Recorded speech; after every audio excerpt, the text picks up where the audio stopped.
savvy shopper is a skill, especially when companies have huge budgets to convince you to buy things that you don't need and sometimes you don't even want. Being able to resist that temptation is a muscle, and it's one I'm always trying to strengthen, and that's a key theme here on this channel, learning how to be a more conscious consumer. And today I have a new list of beauty products that you will probably regret buying. Starting with one that I've been wanting to talk about, and it is products that you will not be able to use up in time. I have been thinking about this concept so much ever since liquid and cream products have passed the popularity of powder products. Every single new makeup launch these days seems to be a cream or liquid product, and it is tempting to want to try all of them. Unfortunately, liquid and cream makeup products just do not have the same shelf life as a powder. They will not last as long. Therefore, you can't really collect cream and liquid products the way you could a powder. Not that you should, but they're going to expire a lot faster. You're probably gonna have to throw them away. And ultimately, it's a huge waste to you if you're buying a lot of cream and liquid products at once because they're not gonna last that long. Now, I know not everyone follows that expiration date to a T. I will say I'm pretty guilty of this. I tend to use the sniff test, use my best judgment there. But we know at baseline, a powder is gonna last longer than a cream in general, even if you are kind of bending the rules a little bit there. And this is something I noticed today when I was getting ready. I went to grab my Say Cream Bronzer. I thought, I haven't used this in a while. I open it up and I'm like, well, wait, how long have I had this? I sniff it. Sure enough, it has gone bad. So right now, when cream products are all the rage, it might not be a good idea to buy a ton of cream blushes because a year from now, they will all have gone bad. P.S. That is not me advocating for stocking up and over-consuming powder products as an alternative, but it is something to keep in mind to really frame the shelf life of a product and consider how long different formulas do last. This also applies to different skincare products. I have made this mistake so many times with vitamin C serums. Those don't last very long at all, and I have been guilty of opening more than one vitamin C at once. And because the shelf life is so minimal, one goes bad while I'm in the middle of using a second bottle, and ultimately I end up having to throw both of them away in a few months when they have both inevitably gone bad. So products like that with shorter shelf lives, you might want to try to focus on one at a time instead of buying a bunch of backups that you'll ultimately have to throw away. Okay, number 2 is the little treat purchase. So we talked about this in my last purchase or pass video while we were talking about the topic of food and beauty marketing and how a lot of beauty brands are positioning their products as just like a little treat. Similar mindset to just grabbing a little coffee throughout the day. A lot of you shared in the comments that you tend to be guilty of this. I know I have done this as well. When you're having a rough day and you're like, let me give myself just a little treat. Let me just go out and grab a lip gloss or go buy a new blush to make me feel better. But if it's not a product that you wanted already, and if it's not a product you've done your research on, you are more than likely going to regret that purchase in the long run. I find 9 times out of 10, if I impulse buy something, I end up regretting it. It is very rare that an impulse purchase turns into an absolute favorite for me. You know what does turn into a favorite for me? The purchases that I plan for, that I research, that I watch reviews of, and then ultimately buy weeks or months later when I know for sure it's gonna make sense for me. Those are the purchases I don't regret. The little treat, spontaneous impulse buys, I almost always regret. I'll also say it rarely even serves me the excitement that I'm hoping for through buying it. I think, okay, I'm kind of having a bad day. This will make me feel better. And maybe for the 2 seconds of getting it and taking it home, it does, but it's not as effective of a tool as I always imagine that it will be in my head. Next is another one I've been wanting to talk about. A purchase you will probably regret is anything under a buy now, pay later method, okay?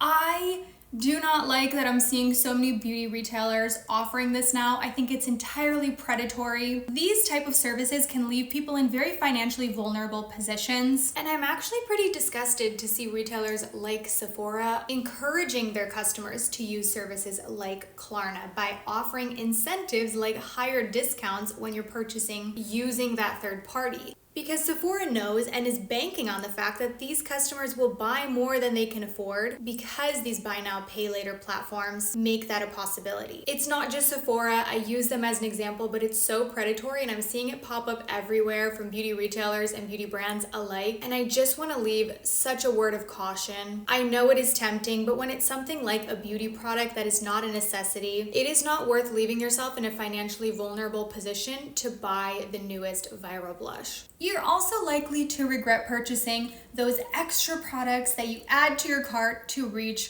free shipping, okay? I have talked about this before, but my hot take is more people should start paying for shipping, okay? This is something that I do. It is painful, I know, and I'm speaking from a very American perspective here, but a lot of retailers will offer free shipping after a certain threshold. It's a trick because if you were only going to be purchasing $40 of product from a retailer, but you see that the free shipping threshold is $75. So you add another $35 of things that you didn't really want into your cart to avoid, what is it, $7.99 in shipping, $5.99? Well, you've actually now spent another $25 to $30 than what you would have if you would have just paid for the shipping. And I know it is a painful thing to do. I hate paying for shipping as well. We're very spoiled here in the US. A lot of times you can get away with not paying for shipping. But there is that added cost to you that you're probably not even recognizing because now you're buying things that you didn't necessarily want. I have been so guilty of this. I'm like, oh, well, let me throw in an extra lip gloss or a few extra things. Because in my head, I'm like, I might as well get something if I'm going to pay that extra amount for shipping. But again, if the discrepancy is high enough and you're actually going to be spending another like $40, $50 to reach free shipping, it is a better financial decision for you to just pay the shipping charge, as painful as it is. Similarly, this applies to tiered discounts. A lot of times on a website, they might offer you a percentage off once you've reached a certain cart value. Maybe it's spend $70, get 20% off. But if you are only going to spend about $40 to $50, it will not be worth it to you to seek out reaching that discount because now you're adding a bunch of things that you didn't even want. And in the end, you're ultimately not really saving that much money. You've just spent more to get this perceived discount. This also applies to free gift purchases. Ulta will do this a lot where they will say, spend a little bit more and you'll get this free gift with your purchase.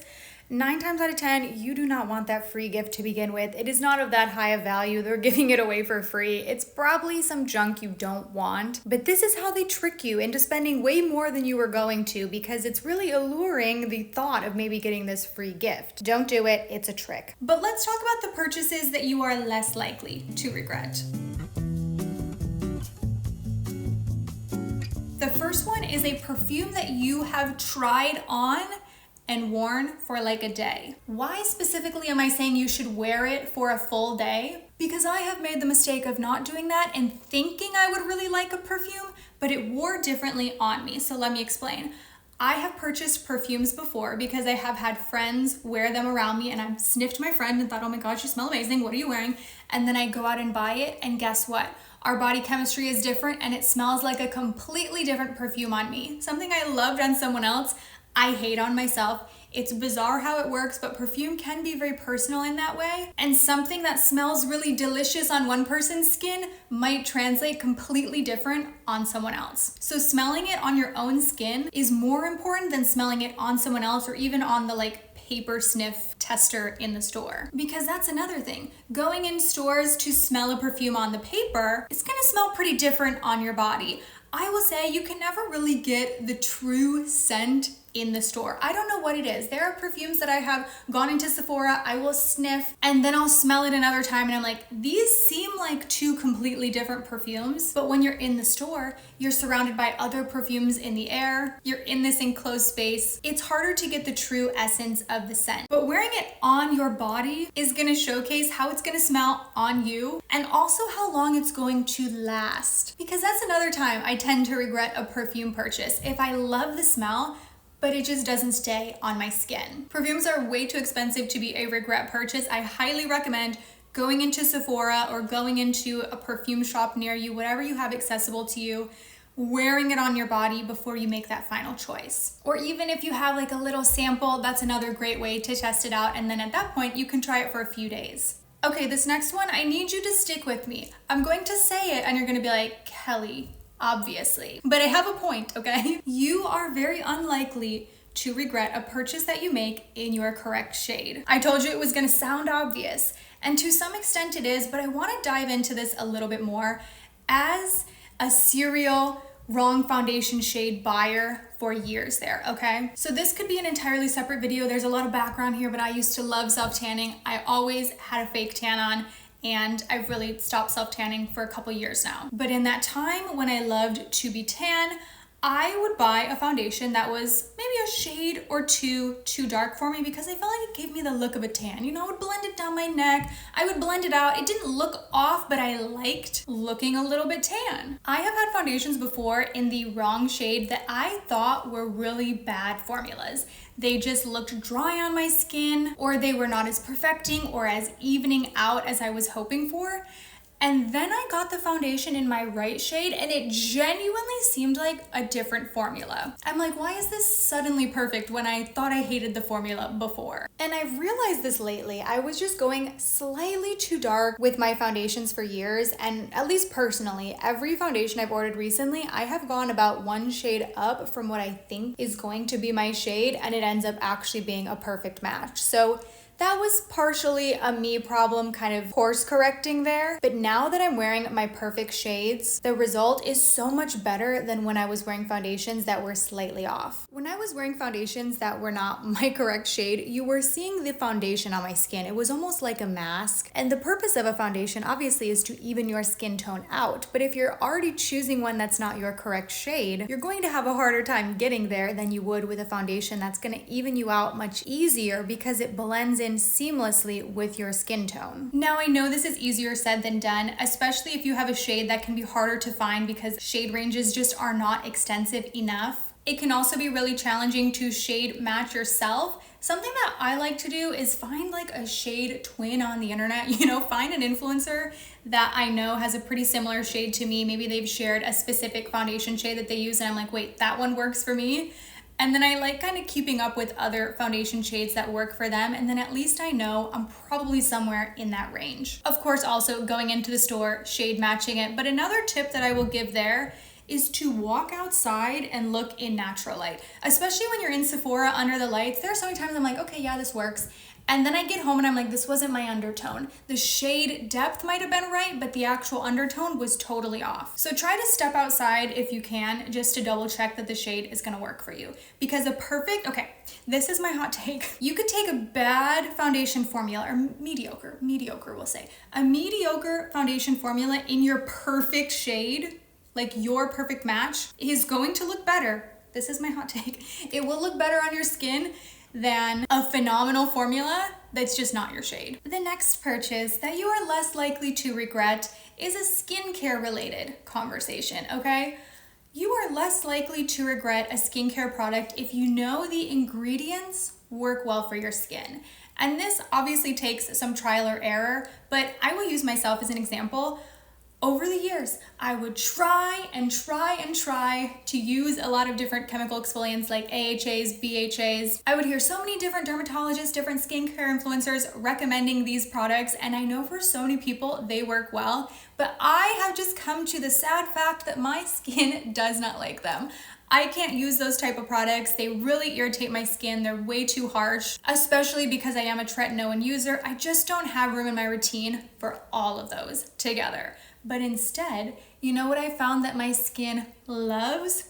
Is azelaic acid. And that ingredient, much like BHA, is really great for maintaining my acne, but it doesn't give me the same irritation as something with like a salicylic acid in it. So now when I'm looking for skincare and I see that ingredient in it, I'm like, oh, my skin would like that. That would probably vibe with my skin. Again, it takes some trial and error, but keep note of what's working well for you and why. Look at the ingredients that are in the product. Sometimes it's not always very clear. Sometimes it's not actually written out on the formula. It might just say something like exfoliating serum, but you're like, okay, well, what are the ingredients that are doing that exfoliation? Or you see this pretty pretty often with serums that will call themselves like anti-aging serum or serum for wrinkles without necessarily denoting the ingredients that they're using to achieve that desired outcome. Looking at the ingredient label and learning what's working well for your skin is going to be really valuable in future skincare purchases. Because now I know if I see a product and it says like, oh, high concentration of glycolic acid, I'm like, okay, that's not going to be for me.